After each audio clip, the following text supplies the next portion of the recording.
I should be sleeping like a log. But when I ¿Cómo get están? home, Bienvenidos a Vuelan las Plumas. Ella es actriz, dirigente sindical, ministra de Cultura. Paulina Urrutia Fernández es una de las mujeres más representativas de la escena cultural chilena de las últimas décadas. Y lo digo así porque además es una mujer de ideas largas. Y para eso es que nosotros vamos a partir de inmediato, sin más preámbulos, vamos a presentar a Paulina Urrutia en este ciclo de Mujeres Imprescindibles en Vuelan las Plumas. Bienvenida, Paulina. Gracias. Paulina. Qué terrible esa presentación, eso porque no sé hablar como en cuña. ¿A eso te referías? No. Que soy un desastre para hablar en cuña. No. Pero también tiene que ver con los tiempos que cada día son más escasos. Eso es lo extraño de todo, porque el ser humano tiene que tender justamente a buscar tiempos de búsqueda, de creatividad, de silencios. Y bueno, no estamos en esa era. Parece que correspondo a otra era. Yo creo definitivamente. Que no. Yo creo que no. Yo creo que siempre han habido personas que hablan en corto y otros en largo, y hay quienes justamente necesitan un tiempo mayor para poder desarrollar esas ideas. El problema son como esos... Los formatos. Los formatos. Y este formato es largo, ¿ah? Este formato no es de la televisión clásica, de modo que... Ojalá que podamos conversar. Sí, entonces. ojalá, y llegar... ¿Por qué creemos que tú debes estar acá y por qué es necesario escucharte así, con tus ideas largas, con tu pensamiento extendido, con tranquilidad, con tu tiempo? Paulina, es porque tú reflejas una forma de hacer las cosas y desde tu ser mujer, que es muy valiosa para las futuras generaciones, para las actuales, para las pasadas, para todas nosotras. Ojalá así sea. Cuando tú decidiste ser actriz, me imagino que tuvo que ver con un talento, pero con ganas, deseos de expresar algo. ¿Qué sentías tú que el teatro te daba a ti y qué debías hacer tú con el teatro? Yo comencé en esto básicamente por un tema de formación en el que me crié, tanto en el colegio en el que estuve como en mi casa. Pertenezco a una clase media ilustrada donde el valor del salir adelante estaba justamente dado por las posibilidades de poder educarte, de crecer, y con una formación muy cristiana en el sentido del servicio. Es decir, más que talento, yo me formé en algo en donde era prioritario servir a lo que uno se dedicaba, y servir en los dos sentidos, es decir, que yo tuviera dedos para el piano, digamos, o sea, que me dedicara a algo en donde yo sirviera, y al mismo tiempo que aquello que yo iba a hacer profesionalmente sirviera a los demás. Yo diría que eso en corto, ya que he sido tan evaluada por mis respuestas largas, en corto podría resumir por qué yo me dediqué al teatro. Y también donde nosotros crecimos y nos formamos, muy en relación a lo que estaba ocurriendo en nuestro país, con mucha conciencia, una conciencia meridiana de que nuestra realidad estaba inserta en una realidad más amplia, que era el contexto social, político y sin duda cultural en nuestro país. Entonces, el hecho de crecer, de formarse, que esa era la manera de evolucionar, digamos, en una sociedad, tenía que ver con que nosotros estábamos en plena dictadura, en una dictadura muy dura, en una dictadura que operó como todas las dictaduras, ¿no es cierto?, con adoctrinamiento, con censura de pensamiento, con miedo circundante, que eso se ha olvidado, ¿me entiendes?, pero que evidentemente en el momento de juventud, estoy hablando a los 15 años, porque además nosotros estábamos forzados a ser jóvenes hasta una determinada edad, cosa que hoy día no pasa. Hoy día son jóvenes hasta los 39 años, que es una cosa que absolutamente impensada en nuestra época. A los 21 años uno era una persona con una carrera, con una profesión que entraba al mundo laboral. Entonces, estoy hablando de una juventud con plena conciencia a los 15, 16 años, que era la edad la edad en la que yo salí del colegio. Entré a los 17 años a la universidad y por lo tanto toda esa visión individual también tenía que ver con de qué manera uno le servía a un país. Uno tenía un rol que cumplir social, porque sin lugar a duda iba a ser parte a hacer el relevo, evidentemente, hacer el relevo. La voz de los 80 no es porque vinieron los hippies, ¿no es cierto?, pero venía, ¿no es cierto?, de una sociedad que se hacía cargo de una realidad y por lo tanto iba a ser, en el fondo, la conductora o el ideario de una nueva generación. ¿Qué pasó, entonces, Paulina? ¿Por qué estudié esto? Nosotras en ese sentido somos bueno, coetáneas. Exactamente. Tú eres menor, aunque los procesos son iguales, pero tú eres un poco menor, poquito, pero menor. Y es bien interesante lo que tú dices porque a nuestra generación justamente nosotros quedamos como los eternos adolescentes. Cuando comenzó la transición política éramos muy chicos, éramos muy pequeños, no éramos los adultos, la transición política fue manejada de modo tal que los mismos de antes se hicieran cargo de lo que sería esta transición. Yo lo encuentro... Y después ya éramos muy viejos, entonces vinieron ahora los más jóvenes. Yo no sé, yo tengo una duda ahí, porque si nos vamos a meter al tiro en política, que es un tema como... Claro, ¿no? Yo jamás me vi como una eterna adolescente, al contrario. Yo creo que justamente por esta misma visión yo entré a la escuela de teatro y tuve esta gran posibilidad. La línea de la escuela de teatro en ese momento era nada menos que la observación, por lo tanto fue absolutamente coherente porque yo entré a estudiar teatro. Yo no entré a estudiar teatro para ser de princesita ni hacer los clásicos. Estaba metida en La Vega haciendo trabajos de observación en el ¿cómo se llama esta cosa del Padre Hurtado, en el Hogar de Cristo, en la hospedería, y luego viene esta gran posibilidad de, ya entrando en la tele, que hice la Teresita, pero entro a trabajar con Alfredo Castro en ese mismo año, básicamente, a trabajar en la trilogía testimonial de Chile, que es un trabajo documental y un giro, digamos, en la manera de hacer teatro, que no solamente de una compañía, sino del teatro en general, digamos, como ya haciendo un corolario de todo lo que fueron los movimientos de resistencia artísticos y culturales en los 80 y termina en la gran transformación en los 90. Justamente una de las compañías que hace este gran cambio es donde yo tuve la oportunidad de crecer y de desarrollarme. Entonces, ¿qué es lo que ocurre ahí? Inmediatamente, justamente por esta conciencia, yo entro al sindicato de actores y entro justamente por eso, porque había más que hacer desde la pega que uno realizaba artísticamente, había también una labor que nosotros podíamos generar como gremio. Y ahí no me sentía ni joven ni vieja, me sentía en los tiempos adecuados para ser parte de... Y también, o sea, en términos del marco, era importante la llegada, digamos, de justamente el mundo político que había sido absolutamente castrado.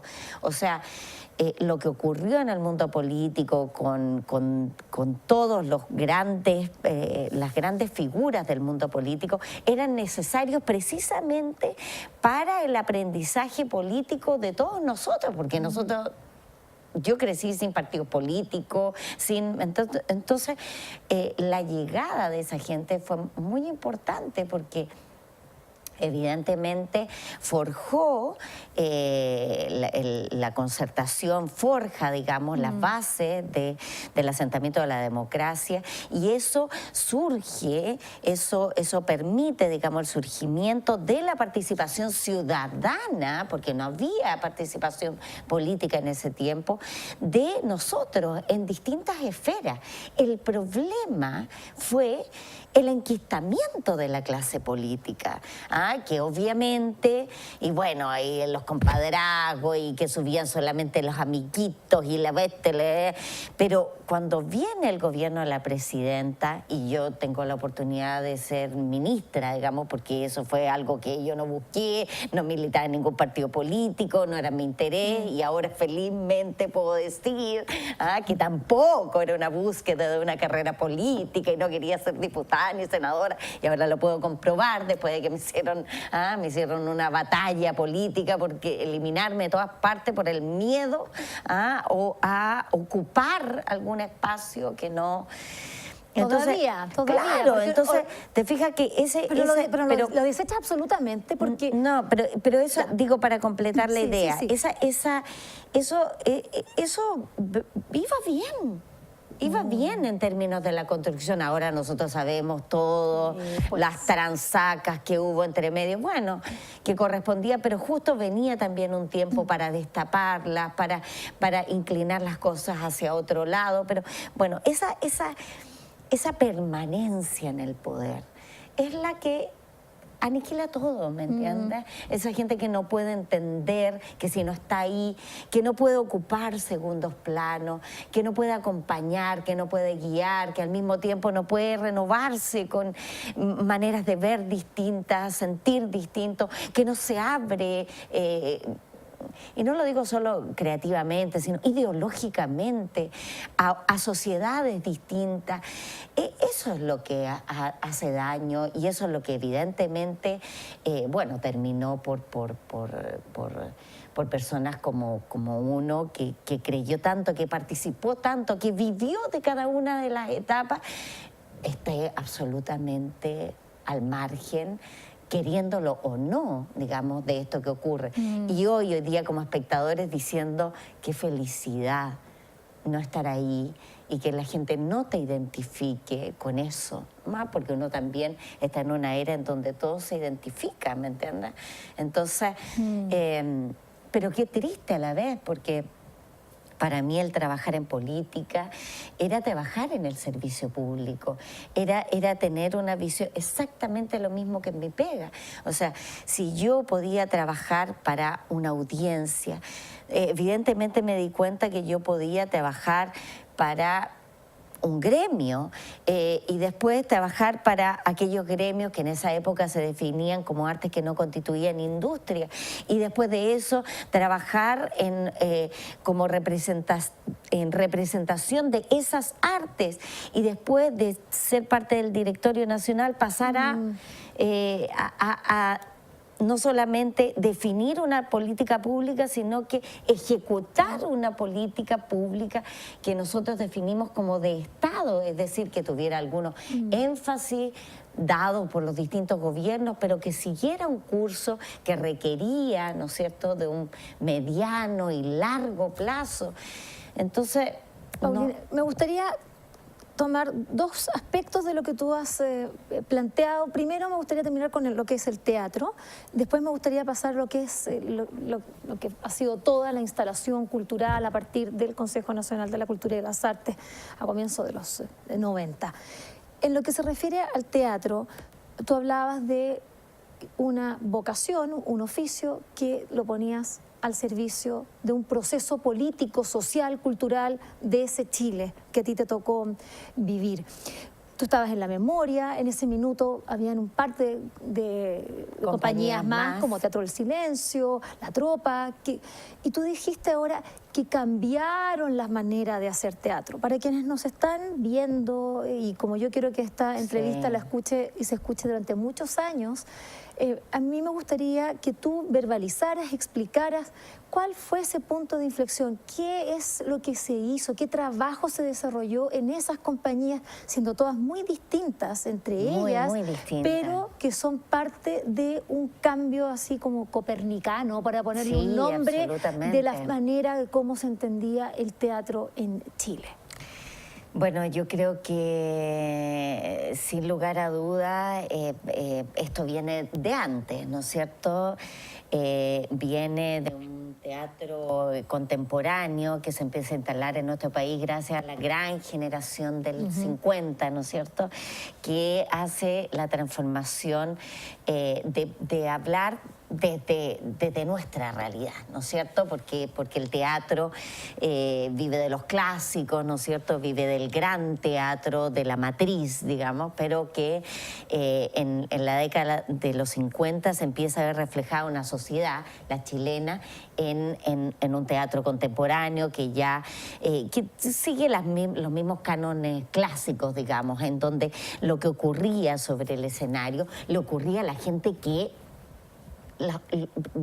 pasaba allá arriba, digamos, y la gente veía al teatro como un espejo, ¿no es cierto? Uy, lo que les pasa a ellos, en realidad también me pasa a mí, chuta, ¿me entiendes? Ese era como el teatro que nosotros, en el que yo me formé, ¿no es cierto? En el teatro que venía, digamos, de esta matriz, ¿no es cierto? De cómo se entendía la ficción en el teatro y las técnicas y en fin. ¿Y qué es lo que ocurre, digamos, en los 80? Lo que ocurre es que hay una transformación desde los contenidos, es decir, ¿de qué queríamos hablar nosotros, ¿no es cierto? ¿De qué cosas nos importaban? Y que vienen de compañías tan antiguas como, no sé, de Jaime Badel, ¿no es cierto? Bueno, Lictus también ahí marcó, Lictus, claro. ¿no es cierto? Sí, pues. Con las creaciones colectivas, etcétera, etcétera. Pero que era muy importante, y ahí que es donde cambia todo, y extrañamente, porque en términos de contenido evidentemente había un trabajo de resistencia cultural y todo, pero donde se transforma radicalmente es que cambia la forma de hacer teatro. Y la forma de hacer teatro cambia porque evidentemente se empiezan a cruzar diferentes estéticas, la manera de concebir el escenario también, ¿no es cierto? Nosotros trabajábamos ni siquiera con escenógrafo, trabajábamos con un pintor que nos hacía el espacio. Es decir, el espacio escénico se transforma en términos de un ideario, de un imaginario que empieza a transformar la realidad sobre el escenario, y la comunicación con el público se hace de manera directa y horizontal, es decir, ya no necesitábamos un escenario alto, no sé, un atrio, digamos, para decir estas verdades o esta realidad, sino que estábamos en espacios en donde existía un paralelo, digamos, entre aquel que estaba sentado viendo esto, siendo parte, por eso que ya hoy día se habla de la experiencia, Claro. porque no era algo que nos pasaba a nosotros, sino que era algo que estaba ocurriéndole al espectador al mismo tiempo que estaba ocurriendo en el escenario. Y eso fueron transformaciones tan brutales como en La Manzana de Adán, que la gente entraba por el escenario. Entonces, verdaderamente ya tenía una confusión de que, a ver, ¿soy yo parte de esto? Porque efectivamente, además, esta forma de hacer teatro, esta manera de entender lo que nosotros hacíamos, ya estaba calando, ¿no es cierto?, en la realidad. O sea, era capaz de sacar realidades que estaban ocultas, ¿no es cierto?, ponerlas, no en para microfonearlas, sino que se hacía parte de la realidad, de la verdadera realidad de los espectadores. ¿Qué imágenes y eso tienes? transforma todo. ¿Qué todo. imágenes tienes en tu memoria de momentos, de personajes o de momentos de obras en las que tú sentías? Todo. Algunas, así como todo, para que... o sea, ¿en qué sentido? Por ejemplo, nosotros, lo que te recordaba de la manzana de Adán, que la gente entrara por el público y nosotros estábamos ahí y no había nadie, no había un acomodador que le dijera por acá, por favor, asientos. La complicidad que existía con el público, hasta el día de hoy hay gente que se me acerca y me dice, yo vi esa obra. Yo fui testigo de esa obra. Es como si hubiese ocurrido un hecho, ¿me entiendes? Así se vivían esas obras. No era como, yo estuve ahí cuando se cayó el auto yo estuve ahí, yo lo vi, yo fui testigo. Esa era la sensación. Un testigo absolutamente ¿cómo se dice esto? Que no es confianza, es en complicidad con lo que estaba ocurriendo y el develamiento de una realidad que estaba absolutamente al margen de nuestra vida cotidiana. Y eso hace que el teatro empiece a significar, ¿me entiendes?, como a los espectadores, como nos significaba a nosotros hacerlo. Y eso es una transformación vital, digamos, esencial, formativa, significativa, y hace que el teatro, hoy día uno diga, extraño. Porque a mí, claro, cuando yo fui ministra, yo recuerdo mucho un reportaje que decía, esta niñita, ¿cómo va a ser ministra ella? Edwards, diciendo, por favor, ¿dónde está la cultura de este país? ¿Quién es esta niñita? Entonces eso, que es lo que, claro, fue terrible para mí, por cierto, pero hoy día digo, qué ignorancia,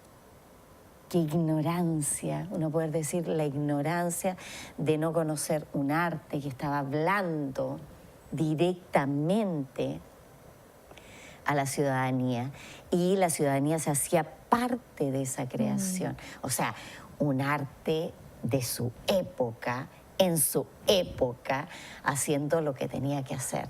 Entonces, y eso el desbarajuste, porque claro, a nosotros nos dijeron que no era teatro lo que hacíamos, lo típico que ocurre con el arte y la maravilla que eso implica, digamos. Pero lo cristalino que era, digamos, en términos de la distancia, de las bellas artes, con esta arte que toda la vida ha sido muy difícil de hacer, muy difícil de valorar, muy difícil de comprender lo que ocurre, ¿no es cierto? Partió esta conversación antes, ¿no es cierto?, lo fuera que decir, oye, sí, pues si esa obra es tan buena que en realidad es un texto. Estamos hablando de la iguana de Alessandra, que es la obra esa que obra es tan buena como la amante fascista, ¿no es cierto? También. Es tan buena que hay que grabarla y que quede en audio. También. Bueno, y pasa lo mismo, y uno dice, ¿cómo todavía no logramos comprender que esa obra, por ejemplo, La amante fascista, que es un gran texto, pero al mismo tiempo es una gran puesta en escena, y al mismo tiempo se podría decir con el tiempo, hoy, esa interpretación cuán original, cuánta autoría hay ahí para que 10 años después, 20 años después, 50, etcétera, etcétera, se monte, se haga por otro y tenga esa misma vida, digamos, y sea reflejo de una época, de un entorno, en fin.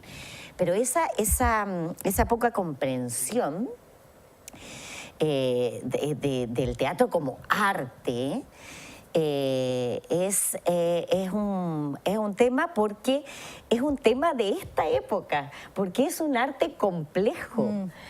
Es un arte que es difícil de comprender en todas las capas que involucre, y además todas las artes que encierra. Y bueno, la transformación del teatro tenía que ver con eso, con su forma, tenía que ver con el espacio.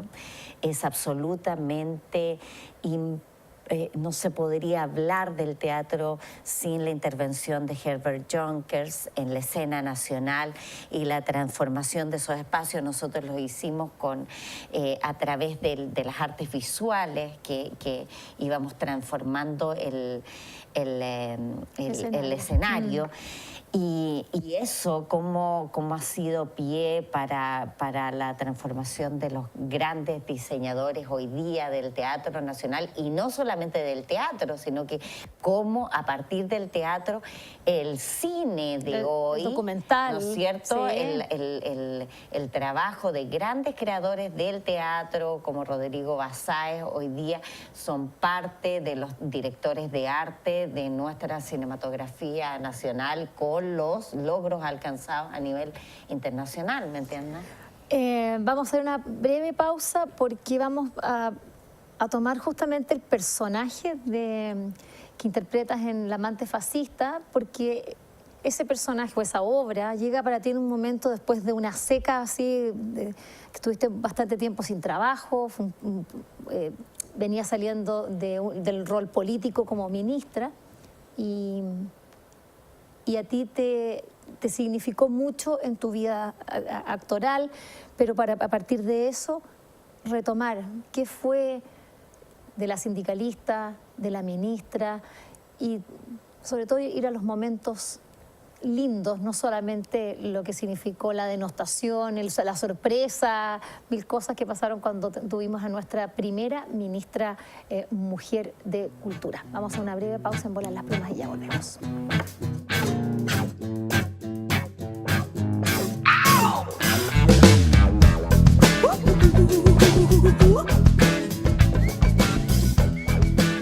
Estamos en Vuelan las Plumas, en este ciclo con mujeres imprescindibles. Paulina Urrutia Fernández es una de ellas, actriz, sindicalista, digámoslo así, dirigente sindical y ministra de Cultura, la primera ministra de Cultura en nuestra historia republicana. Ella tuvo un rol muy importante, no hace muchos años, en una obra llamada La amante fascista. Y fue una obra que le permitió salir de un proceso doloroso, como fue haber dejado el poder literalmente, después de haber sido ministra, y un tiempo en el que se encontró con lo más duro para cualquier ser humano, que es, quedarse sin trabajo. Y aunque muchos pudieran pensar que saliendo de un ministerio era muy fácil encontrar pega, como decimos en Chile, para ti fue un tiempo de soledad, un tiempo difícil. Me gustaría que fuéramos a La amante fascista. ¿Qué significó para ti? ¿Cómo trabajaste esa obra? ¿Y de qué manera tú pudiste reencontrarte con lo que más amas en la vida, que es el teatro, Paulina? Mira, yo tendría que aclarar solamente que efectivamente yo, después de ser ministra, la manera de incorporarme nuevamente a mi mundo, digamos, fue un periodo largo y difícil. Volver a hacer clase, digamos, incorporarme al mundo académico, volver a la televisión, por ejemplo, y en fin, la cantidad de cosas que hoy día hago que tienen que ver no solamente con hacer clase y actuar, sino también dedicarme a la gestión, a la administración y en fin. La vuelta fue inmediata en el teatro. Y esa vuelta inmediata fue lo más sorprendente, porque yo en marzo, cuando dejé de ser ministra, a mí me llama el Néstor Cantillana, que era el director de la Muestra de Dramaturgia, que es un programa del Consejo de la Cultura, un programa que venía desde los 90, ¿no es cierto?, que era para fomentar la dramaturgia nacional, y me pidió una reunión. Y yo dije, ya, seguramente es porque necesita ayuda para ver cómo gestionar lucas y qué sé yo. Eso. Me junté con él y, claro, para gran sorpresa mía, él lo que quería era ofrecerme una obra. Yo me quedé helada. Yo dije, cabeceando, no lo creí verdaderamente, pero era justamente porque él había trabajado con Víctor Carrasco y con el Chato Moreno, que es el autor de la obra, Alejandro Moreno, y me dijo, yo acabo de leer una obra y encuentro que tú tienes que actuar esta obra y Víctor la tiene que dirigir. Y ahí teníamos este problema que yo me había distanciado de Víctor, habíamos peleado estas peleas de teatro. Hacía más de 16 años que nosotros no nos hablábamos. Entonces dije, mira, primero que sorpresa, encantada, pero francamente yo creo que va a ser muy difícil. Víctor no va a querer trabajar conmigo. Y entonces ahí el Néstor me dijo, mira, déjame conversarlo con él y bueno, pasó que él habló con él, Víctor, y Víctor le dijo lo mismo, yo encantado, pero yo creo que la Paulina no va a querer conversar conmigo. Y finalmente se dio esto. Y esto fue en el 2010. Ahí O mismo. sea, yo fui ministra y al mismo tiempo estrené en octubre del 2010. O sea, volví inmediatamente al teatro. ¿Y por qué vuelvo al teatro? Qué cosa más loca, porque todo el mundo podría haber dicho... Y ahí es donde yo creo que está la esencia, y esto me lo dijo un muy buen amigo mío, en un momento que yo era ministra y que estaba muy angustiada, muy triste, me dijo, bueno, yo en un momento en el almuerzo me puse a llorar. Y le dije, yo no sé, yo nunca pensé que yo iba a estar los 4 años, francamente. ¿Ah?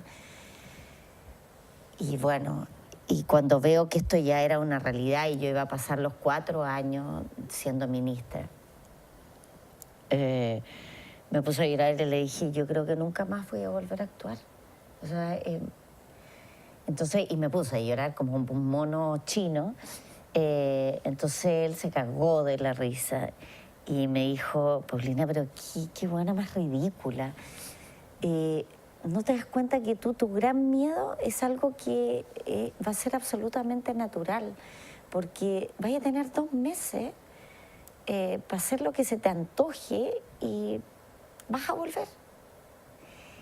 Y en realidad ahí volvemos a una esencia de lo que es el teatro, que es un periodo de creación absolutamente hacia adentro, encerrado, oscuro, como este lugar donde nosotros estábamos, ¿no es cierto? Yo entré aquí y dije, uy, una sala de ensayo, ¿no? ¿Sí o no? Porque no estaban prendidas las luces, señores espectadores. ¿Ah? Una cueva, es como un útero, como un volver a nacer, y que tiene un tiempo de preparación, un tiempo de búsqueda, un tiempo de exploración, de donde se despiertan las creatividades, donde se permite el error, donde se busca todo lo que tiene que ver con uno y al mismo tiempo todo lo que no tiene nada que ver con uno. Y se crea, digamos, se crea con uno mismo. Entonces, esa maravilla me la permitió el amante fascista. ¿Y qué es lo que se pare finalmente? ¿Qué es lo que aparece en esa obra, aparte de ser maravillosa y de lo generoso que fue Víctor Carrasco y lo generoso que fue el Chato y el equipo que trabajamos ahí, que después se incorporó Fernando Milagro, hoy día que es muy famoso, pero él hizo la escenografía porque él es diseñador teatral. Hoy día es un regio cantautor, ¿no es cierto?, que como calcetinera estamos, pero él fue parte de la creación de sus artes con las imágenes, Solar, que también trabajó en todo lo que era el trabajo, digamos, de las grabaciones y qué sé yo, del sonido, la música. Esa creación fue muy especial porque finalmente, cuando aparezco yo, en ese mismo año que dejo de ser actriz, y aparezco en Matucana 100, que estaba repleto, había más de 600 personas pegándose combos para poder entrar, era que la gente veía no solamente a ese mundo, a ese ideario, ¿no es cierto?, sino que además veía a Sor Teresa de los Andes, a la ministra, a la Paulina Urrutia haciendo una facha recalcitrante. Entonces, todas esas lecturas ¿me entiendes? Que es parte también de la creación. Y es como yo también entiendo el teatro, digamos, que uno es el trabajo actoral es una autoría, tiene que ver con uno, con la imagen de uno, con lo que uno proyecta y al mismo tiempo con todo lo que uno no es y puede ser en ese acto, ¿me entiendes? Pero la capacidad de lectura, imagínate cuánto se amplía, por eso que yo ya soy de otra época de teatro. Yo no creo personajes, yo no estoy hecha para ser a la señorita Julia del... No, ¿me entiendes? Es otra época y habrán miles de maravillosas actrices, por cierto que las hay, que interpretarán eso en miles de papeles. Pero yo, no sé, fui parte de la historia de este país para hacer esos personajes por primera vez, para que la historia, otras hagan. Bien privilegiada, bien privilegiada. Bueno, una de esas es la iguana Alessandra. Sí, y bueno, hablamos de grandes directores, claro. La historia de la sangre. Con Alfredo Castro, pero Grifero, Ramón Grifero. Para hacer... Y él ha dicho, por lo menos así, o sea... que esas mentiras sí, que no se sé. dicen para la prensa. Exacto. ¿Por qué? Que dice que me escribió la obra a mí. No sé, pero te queda como anillo al dedo. Absoluta. Bueno, da lo mismo. Si fue Quería escrita que para fuera ti. la iguana, pero no me resultó Quería hacer que la fuera- iguana. Bueno, la iguana Alessandra se está presentando en estos momentos Sí. y en el marco de los 60 años del Teatro Nacional Chileno. 77 años 77. ¿Por qué dije cumplió. 77? Porque 60 tiene el Camilo Enrique. Eso Yo creo que es, ese que fue son un los guiño. 60 al Camilo Enríquez, donde tú eres gestora cultural. Sí, y ahí están, donde soy la son directora tan- artística. Exactamente, que tú estás trabajando ahí como directora artística, Ramón al frente, Sí. en Bueno, este fue una teatro. aposta en realidad, porque Claro. fue muy bonito. Ramón Salía hizo del toda la Camilo recuperación Enríquez. del Camilo Enrique, postuló por concurso público, al Teatro Nacional quedó, y ahí, como felizmente tuve la oportunidad de estrenar ahí La Morgue, 99 La sí. Morgue, me conocieron y ahí se me ocurrió también hacer con La Amante Fascista, que hizo una pequeña temporada, Sí, sí, hice ahí la los vi recorridos también. patrimoniales Sí, sí, por sí. el teatro, que fue el gatillante para que Santiago Amil, el Festival Santiago Amil, hiciera este Día del Patrimonio del Teatro, porque hicieron una reunión ahí de los programadores de todo el país, de las salas de teatro, que fue ese otro gran proyecto que hicimos como ministra de Cultura. Y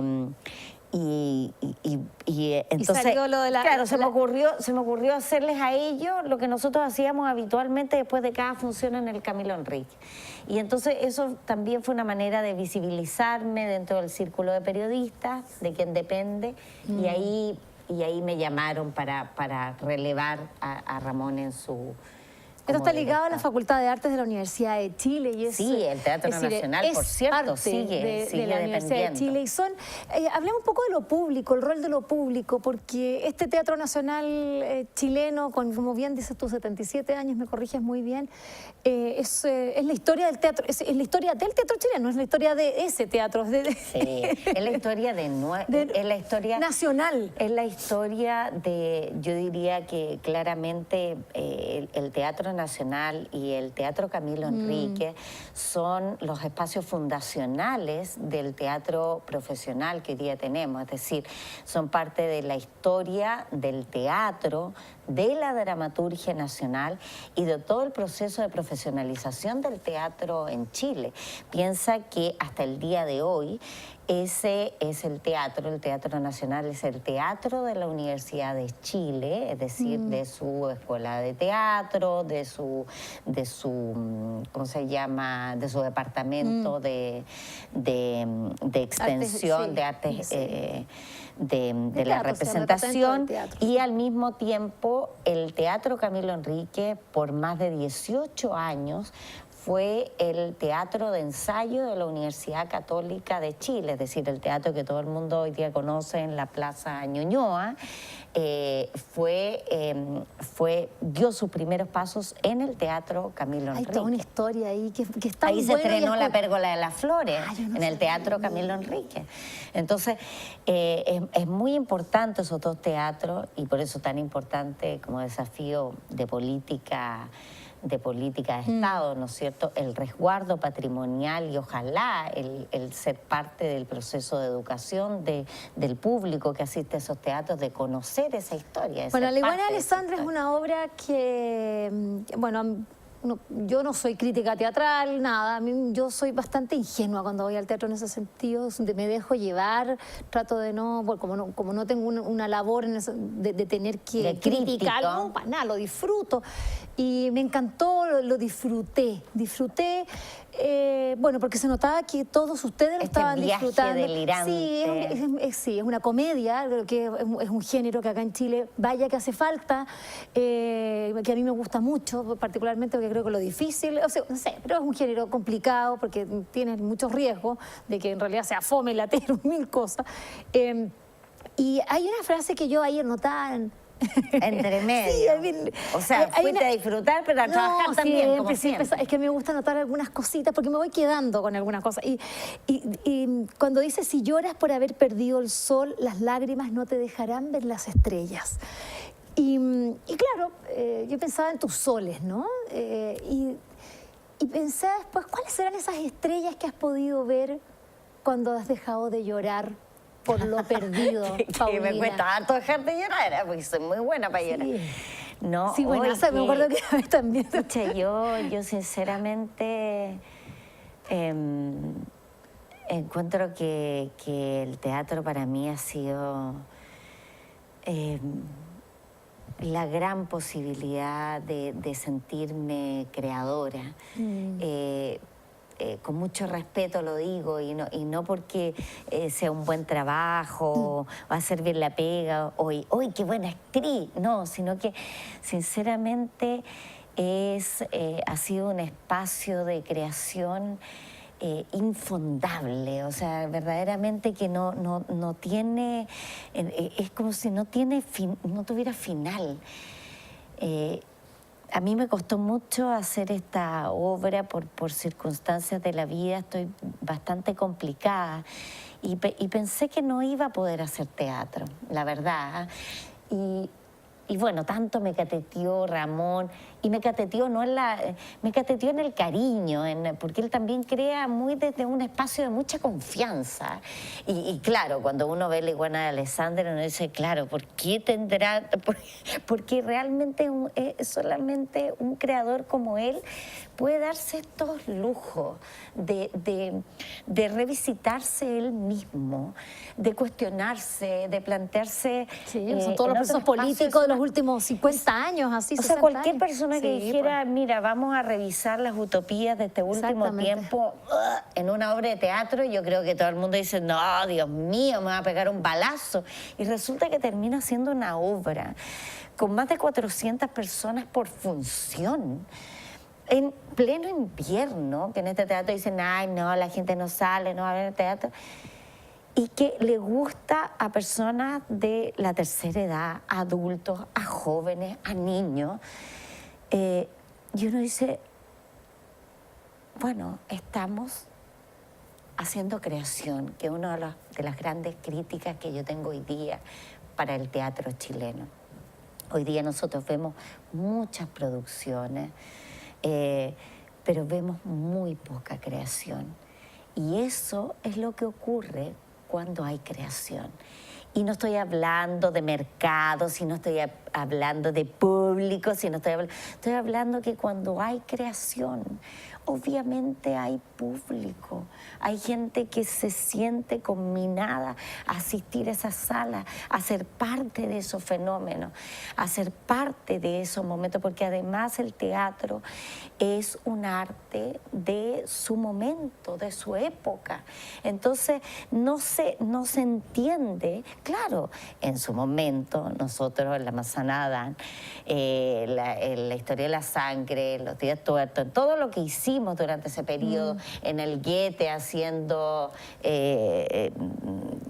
la misión con Helen Miller, nosotros teníamos público, porque fuimos formando un público y eso tenía que ver con lo que la gente necesitaba, quería, le importaba ver y significar. Y hasta el día de hoy gente orgullosa de haber sido formado y haber visto eso.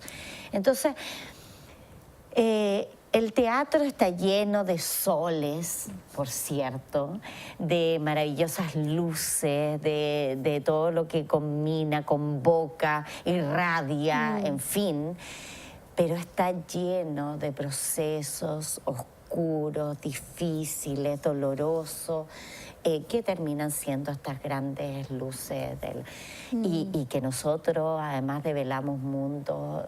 No sé, El amante fascista es una obra profundamente dolorosa, ¿no es cierto?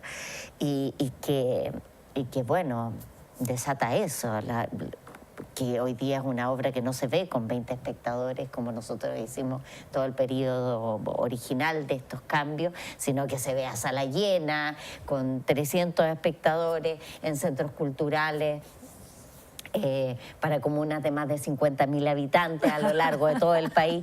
Yo he podido recorrer todo el país con esa obra, de los programas de la política, claro, la política de mucho cultural, orgullo que claro, crea pues. el GAM, muy mal gestionado, que convirtió salas de ensayo en salas de teatro, que eran salas de ensayo para que la gente conociera esos procesos.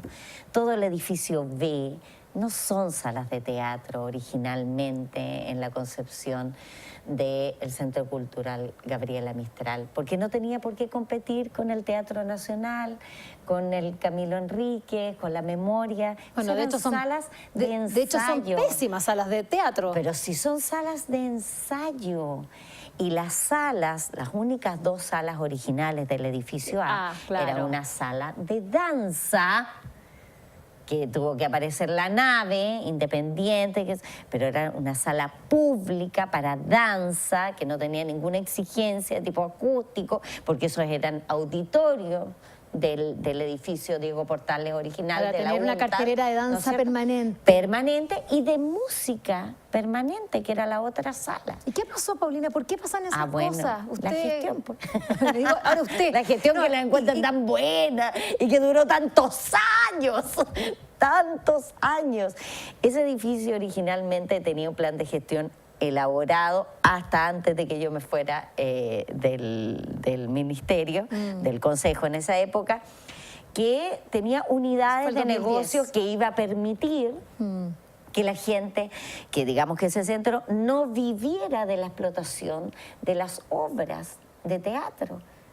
Y que tuviera otra entrada. Es un modelo porque impensable, ¿no? Pero ¿por qué impensable? Impensable. Tenía subsidio por parte del Estado, tenía estacionamientos construidos por el mismo proyecto, por lo cual eran restaurantes, unidades de negocio, restaurantes, cafeterías y una torre. Había un modelo de gestión para esa torre que eran mitad arriendo de oficinas, entrada absolutamente directa, y un hotel 3 estrellas que en ese espacio no existe, que además sería residencias para artistas, en fin. Eso era el modelo 2.0, que justificaba la creación de un teatro para 2.000 espectadores, que era un teatro que pasábamos, ¿no es cierto?, del teatro municipal, creado hace más de 170 años, ¿no es cierto?, para una élite cultural, ¿no es cierto?, que se veía a sí misma, a un teatro de 2.000 personas masivo en el centro, capital, ¿no es cierto?, porque ese era el teatro que había que crear, no estas salas de teatro, porque para eso hay mucho teatro que cumplen esa función. ¿Y cuál era la gracia del edificio del medio? Era evidentemente hacer visible, hacer partícipe a la ciudadanía de los procesos creativos, de ensayos, de danza, de teatro, porque además ahí teníamos un negocio que siempre estuvo muy difícil, con la Chile precisamente, que no había lugar de ensayo de la orquesta, Sí, claro. y estaba también Bueno, esta pelea, ¿no es sala cierto? nació así, pues. La sinfónica o las orquestas juveniles infantiles, Sí, claro. pero que eso fuera un espacio de ensayo, porque además había que entender que los centros culturales, por eso que era cabeza de serie el GAM, tenían que comprender que no solamente era un lugar de exhibición, sino al mismo tiempo un lugar que permitía el ensayo, la práctica, la reunión, y con la primera biblioteca artística del país. Y resulta que ahora tú te metes a la biblioteca artística del país y tenés que estar callado, como si tuviera, cuando una biblioteca artística debía tener otras lógicas de diálogo, de conversación, de encuentro, de... ¿Cómo es hoy día? Si hoy día uno no necesita estar en silencio en una biblioteca, si la información la tienes tú en tu casa. Tú tienes que Exactamente. ser un espacio de encuentro, de cruce, de diálogo, de conversación. Solamente tenemos estos espacios televisados con tiempo para poder conversar. Bueno, en fin. Con tiempo. Y otro más que para mí es emblemático, que hasta el día de hoy no lo conozco. Porque bueno, tú comprenderás que ambos espacios no me invitaron a la inauguración. Y eso te duele, obvio. Obvio que me duele, por supuesto. El Parque Cultural de Valparaíso. El Parque Cultural de Valparaíso no solamente, El además Excarce. curé ese proyecto. Porque, ¿cuál era la gracia de eso? Es lo mismo, arte, resguardo patrimonial, todo lo que tiene que ver con el espacio cívico, es decir, el espacio, el parque, son proyectos que están encarnados en las necesidades de esa comunidad. No es una cosa que está hecha para los artistas, ¿me entiendes? Y evidentemente los artistas tienen un lugar donde poder crecer, desarrollarse, pero en diálogo permanente con su comunidad. Paulina, nos queda poco tiempo, lamentablemente, pero vamos a seguir conversando Es que muchas soy otras veces. multifacética, ese es el problema. eso Tengo está muy tantos bien, ámbitos pero eso que es muy son bonito muy complejo. y luego sabrán algunos. Tampoco uno tiene que por qué ponerlo todo y haberte interrumpido todo el rato. No, es mejor haberte tenido tranquila y que tú hayas podido expresarte. Y hemos conocido ámbitos, sobre todo tu pensamiento, que a mí me parece importante. ¿Cuál es tu mirada de cuál es el rol que cumple el teatro, el rol que cumple la gestión cuando proyectas algo? No proyectas una infraestructura porque sí, sino que tiene un rol que cumplir, y eso está en la concepción misma, antes del edificio. O cuando ya tienes el edificio, ¿cómo piensas vincularlo con la ¿Y comunidad? cómo participa también la comunidad? Yo me acuerdo que ese Exactamente. proyecto, el de Valparaíso, nadie nos creía. Yo, de hecho, a mí me citaron a una reunión a La Moneda a propósito de los proyectos bicentenarios, que me iban a bajar el proyecto de Valparaíso, porque no creían que lo íbamos a sacar. Entonces yo vine aquí a poner mi cabeza, dije, pongo mi cabeza, pero les juro que ese proyecto va a salir. Y la cuestión era muy simple, era que en Valparaíso habían tantos proyectos como comunidad organizada para querer hacer algo. Entonces es una cosa muy rara, pero también es signo de esta época, ¿no es cierto? Los de patrimonio querían un lugar patrimonial. Los artistas querían un lugar de los artistas. Los circenses querían un lugar de los circenses. La ciudadanía quería un desarrollo inmobiliario, no sé, qué sé yo, ¿me entendía? Entonces, nada, nos sentamos de manera insistente, casi como de decir, oye, con todo esto que forma parte de una comunidad, nosotros podemos hacer la plaza pública del siglo XXI, podemos hacer un centro cultural, con todo aquello que usted dice, un proyecto, pero que nos sirva a todos. Es que somos malos para trabajar de manera El asociativa. equipo. Y eso es lo que hoy día puede entregar el teatro a todos. Bueno, clase. Hablando, Sí. siendo capaces de trabajar en equipo, entregando metodologías que nos permitan... Tú estás hablando del teatro como despertar formación, ojalá exactamente. formación inicial en Y el no colegio. formación artística. No, exacto, yo estoy muy de acuerdo. Bueno, será también porque tengo hijas artistas, que uno también va conociendo Sí. y se va dando cuenta de los valores que tiene el teatro y por qué el teatro es una de las artes bueno, que está desde el principio de la historia, ¿no? No, si no es una cosa inventada hoy día, sino que tiene claves humanas muy importantes para nuestro desarrollo, para nuestra comunicación. Ya casi terminando, tú también te has dedicado a la docencia. Sí. Y ahí, bueno, ahí volvemos a esto, pues justamente la idea de poder entregar herramientas para expresarse, pero también claves para poder trabajar en equipo. Los chilenos malazos somos para trabajar en equipo. Bueno, hoy día, hace muy poco salió una evaluación, ¿no? Que una de las fallas más grandes que tenían los escolares hoy día era el trabajo en equipo. Eso tiene que ver, bueno, con el desarrollo de las tecnologías, lo individualista que está en la sociedad, en fin. Pero es una habilidad humana. O sea, la capacidad de creación, no sabes cuánto disminuye en la medida que uno se aísla. O sea, claro, nosotros nos aislamos en el teatro, pero colaborativamente, porque hay miles de personas que intervienen en los procesos. Entonces, esa naturaleza que nosotros vivimos en nuestro arte, que es un arte muy, muy en diálogo, que necesita ponerse de acuerdo con muchas personas para poder lograr un objetivo.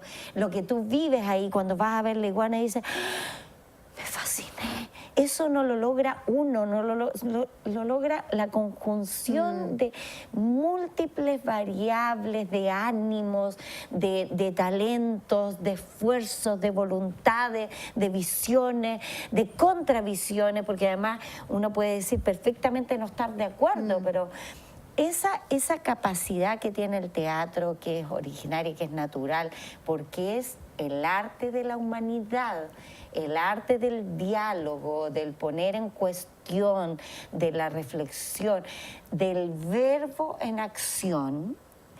Esa facultad hoy día la ha puesto, digamos, muy generosamente y con mucha visión la Universidad de Talca, que nos convocó a un proyecto que es pionero en la educación pública del país y que nos permite, con la metodología del teatro, enseñar comunicación oral. Enseñar a presentarse delante del público, frente a una entrevista de trabajo, exponiendo una idea, presentándote. Pero eso es lo tremendo, que nos falta tanto poder. Y eso ha sido verdaderamente maravilloso. Trabajamos más de 25 de actores. incidir, impactar. Estamos trabajando en todas las carreras de la universidad, en todos los cursos de primer año de la universidad. Bueno, esos frutos los vamos a ver luego. Yo voy a estar muy atenta, porque estoy segura. No, va a ser así. Vamos a encontrarnos después que profesionales chilenos de las más diferentes áreas van a haber podido expresar, manifestar, proyectar y compartir con otros públicos a partir de eso, de una experiencia que los impactó al inicio de su formación y les permitió pensar. Y qué bonito, ¿no? Que sea en una universidad pública, de entender que justamente su profesión es una vuelta de mano. Hoy día que tenemos más del 60% de gratuidad en la mayoría de las universidades públicas, de entender que esa educación gratuita es parte, ¿no es cierto?, de una apuesta de una sociedad que quiere entender que esa profesión que el día de mañana ellos ejerzan sea para contribución, beneficio, servicio de la comunidad y hacer de este un mejor país. No dijimos nada de feminismo. No, será porque no hay nada que decir ya, ¿no? Seguir haciendo lo que hay que hacer. Seguir trabajando nomás, ¿cierto, Paulina? Gracias, mil gracias. Encantada. Te quiero regalar Vuelan las plumas. Gracias. Mi tercer libro de entrevistas, digo pero en realidad son las voces de tanta gente maravillosa que ha tenido la generosidad como tú de venir, de dar su tiempo. Yo soy tan agradecida cuando vienen porque de verdad para uno como periodista, para un oficio que está tan cuestionado y quienes se dan su tiempo, porque en realidad hoy día desplazarse en Santiago es de una generosidad enorme. No, venir, sentarse una hora y media, los tiempos. equipo. El problema es Yo que lo nosotros agradezco mucho. no tenemos estos espacios, así que los agradecidos somos nosotros.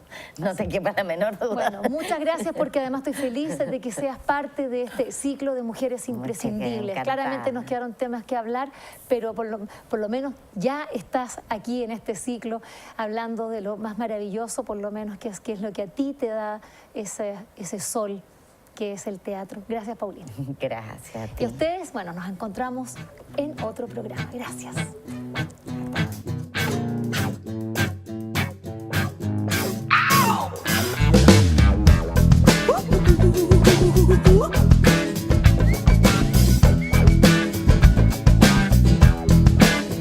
It's been a hard day's night, and I've been working like a dog. It's been a hard day's night. I should be sleeping like a